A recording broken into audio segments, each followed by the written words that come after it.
اپنی آخرت کی تیاری بھی اسی طرح کرو جیسے دنیا کے امتحان کی تیاری کرتے ہو۔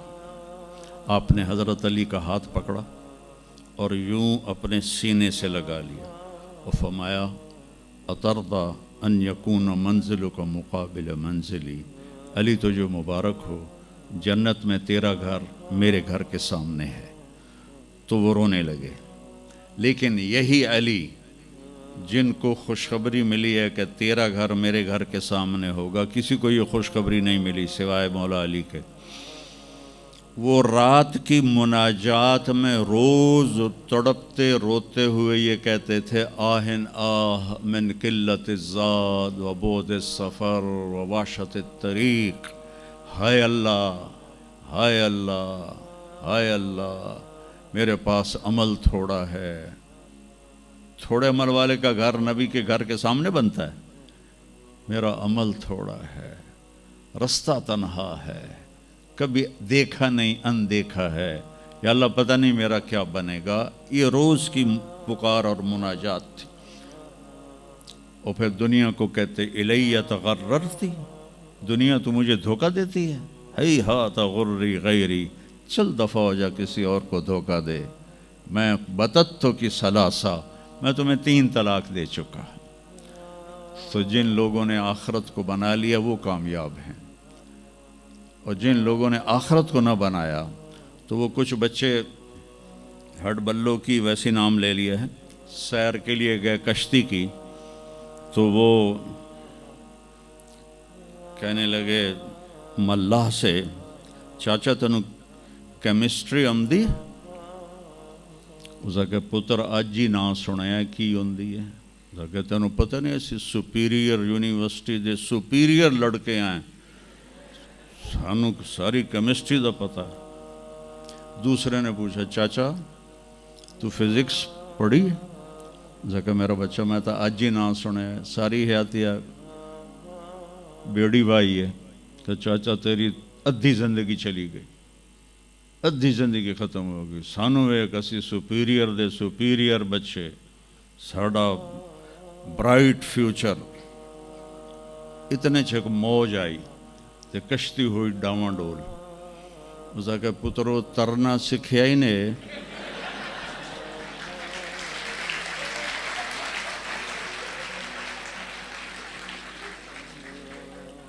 وہ آکھن لگے کوئی نہیں سکھیا، سوئمنگ پول کوئی نہیں سپیریئر ہے۔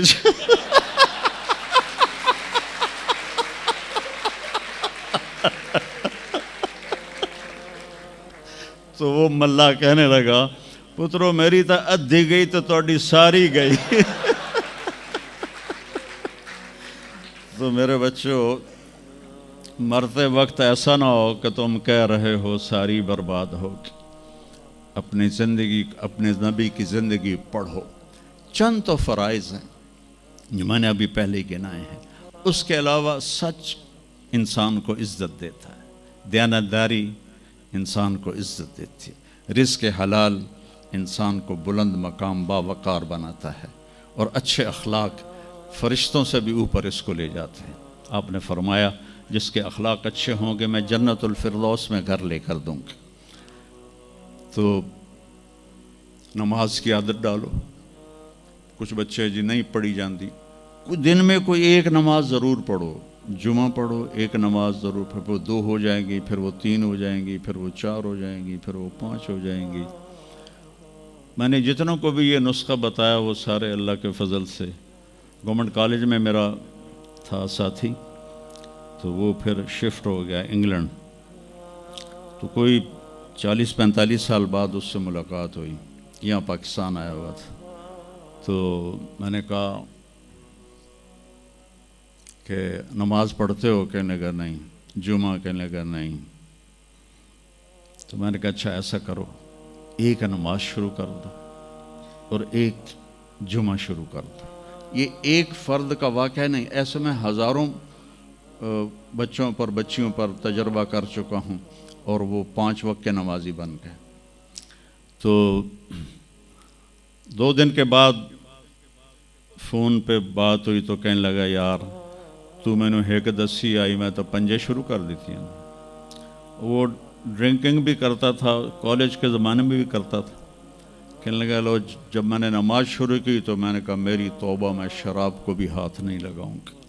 نماز ایسی چیز اپنی زندگی, اگر کسی کے لیے رخصت ہوتی تو حضرت امام حسین علیہ السلام کے لیے رخصت ہوتی میدان کربلا میں. لیکن کیا جنت کے سردار, جنت کے نوجوانوں کے سردار, اور جنگ سے پہلے اونگ آ گئی اور آنکھ کھلی تو مسکرانے لگے. تو بہن زینب علیہ السلام نے پوچھا یہ کوئی ہسن دا ٹائم ہے, اتنی تو مصیبت آئی کھڑی. کہا بہن اللہ کے نبی خواب میں آئے ہیں, فرما رہے ہیں بیٹا میں لینے کے لیے آ چکا ہوں. تو اب یہ نماز نہ پڑھتے تو ٹھیک تھا, اتنا تو قتل و غارت چل رہا تھا. لیکن جو ہی ایسے سورج ڈھلا تو آپ نے زہیر تھے آپ کے رائٹ سائڈ پر جھنڈا اٹھانے والے, اور لیفٹ پر تھے حبیب, اور درمیان میں تھے عباس اپنے بھائی. تو آپ نے زہیر کو بلایا, کہا یہ شمر سے کہو تھوڑی دیر رک جاؤ میں نماز پڑھ لوں. تو زہیر نے شمر سے کہا, تو شمر نے کہا ہم جنگ نہیں روکیں گے, ہم سر اڑائیں گے. تو انہوں نے واپس آ کر کہا جی وہ انہوں نے جنگ روکنے سے انکار کر دیا ہے, اللہ کی قسم اب ان کے لیے کھلی اجازت تھی کہ یہ چھوڑ دیں اور سر کٹا دیں. لیکن آپ نے فرمایا سر کٹ سکتا ہے, نماز نہیں چھوڑ سکتی. آپ نے کہا آدھے لڑو آدھے نماز پڑھو. تو آدھوں کو جنگ پہ لگایا, آدھوں نے نماز پڑھی. پھر ان آدھوں کو جنگ پہ لگایا اور جو جنگ پر تھے ان کو نماز پڑھوائی. سب کو ظہر کی نماز پڑھوائی, اور عصر سے پہلے سب کے سر کٹ کے نیزوں پہ چڑھ چکے تھے. وہاں 1445 سال میں ایک واقعہ ہے جہاں نماز کی رخصت نظر آتی ہے. لیکن میرے نبی کے نواسے نے ایک مثال قائم کی, پوری امت کو ایک پیغام دیا کہ زیر خنجر بھی یہ پیغام سنایا ہم نے, نماز نہ چھوڑو. کبھی قضا ہو جائے تو رات کو سونے سے پہلے قضا دے کے سویا کرو.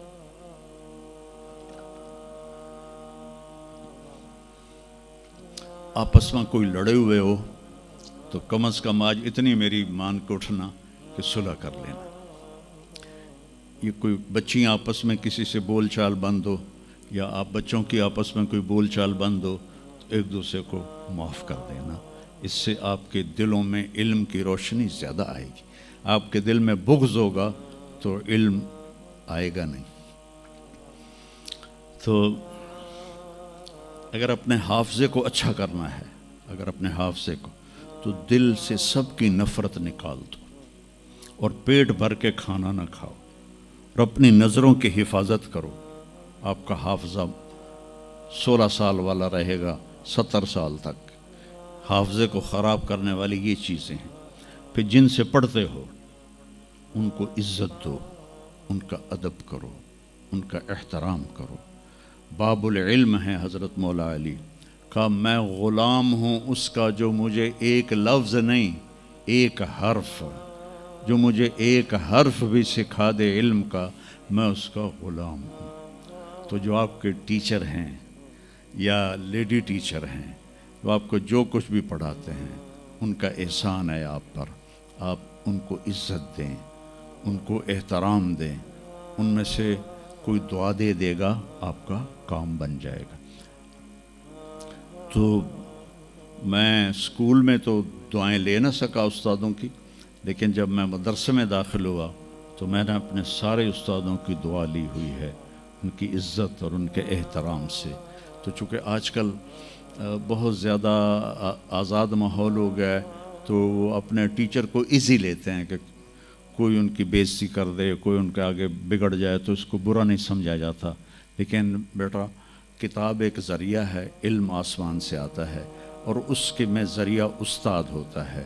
اور استادوں کو بھی کہتا ہوں کہ اپنے منصب کا خیال رکھو, اور اپنے پڑھانے کو اپنا فریضہ سمجھ کے ادا کرو. سر سے اتارنے والا کام نہ کرو, اور بھاگا دوڑی والا کام نہ کرو, بلکہ اپنی نسل کو تیار کرو. جس دن ہم اپنا علم یہیں سے حاصل کریں گے, اور باہر یورپ جانے کی بجائے اپنے ملک میں ہمیں اپنا علم ملے گا تو پھر ہماری عزت کا دور شروع ہو جائے گا. جب تک ہم علم میں غیروں کے محتاج ہیں تو ہم انہی کے محتاج رہیں گے. تو یہ چند ایک باتیں آپ کی خدمت میں ہیں، اور جب آپ کو چھٹیاں ہوں تو تبلیغ میں کچھ وقت ضرور لگائیں، اس سے آپ کو فائدہ ہوگا.